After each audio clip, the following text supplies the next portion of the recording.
आर्मेनियामध्ये सध्या राजकीय वातावरण चांगलंच तापलंय। हा वाद इतका विकोपाला गेलाय की आर्मेनियाच्या संसदेत सदस्यांमध्ये फ्रीस्टाईल हाणामारी पाहायला मिळाली। मंगळवारी विरोधी नेते सरगस्यान यांनी सरकार विरोधात आक्रमक भाषण केलं। त्यांनी आर्मेनिया म्हणजे हुकुमशाहीचा किल्ला झाला अशी टीका केली। आपल्या भाषणानंतर ते सभागृहातून बाहेर पडत असतानाच काही सदस्यांनी त्यांना अडवलं आणि तिथेच हाणामारी झाली।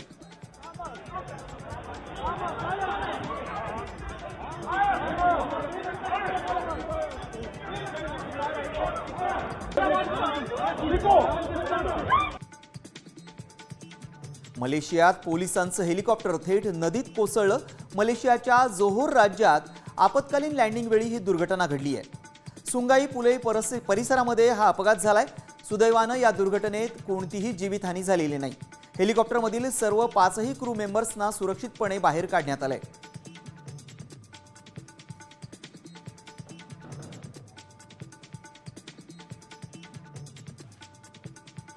जपानमध्ये ज्वालामुखीचा उद्रेक झालेला आहे। जपानच्या क्युशूमध्ये ज्वालामुखीचा उद्रेक झालाय, त्यामुळे ज्वालामुखीपासून 3 किलोमीटरच्या परिसरात अलर्ट जारी करण्यात आलाय।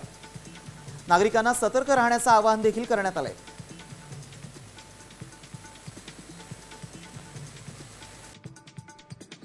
तालिबाननं पर्यटन वाढीसाठी अनोखी शक्कल लढवली आहे। अमेरिकन पर्यटक देशात यावेत म्हणून तालिबाननं प्रमोशनल व्हिडिओ तयार केलाय।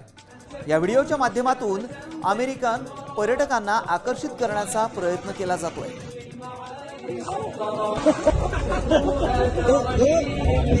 American souvenir. Oh, it's not even on safety right now.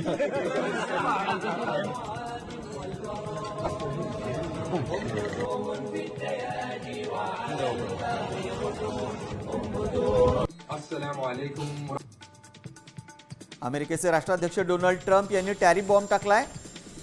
त्यांनी 14 देशांवर 40% पर्यंतचा प्रचंड कर लावलाय। ट्रम्प यांच्या निर्णयाचा पहिला घाव जपान आणि दक्षिण कोरिया तसंच कॅनडावर बसलाय। दक्षिण कोरिया, कॅनडा आणि जपानवर 25% टॅरिफ लादण्यात येणार आहे। 1 ऑगस्ट 2025 पासून हा कर आकारला जाईल।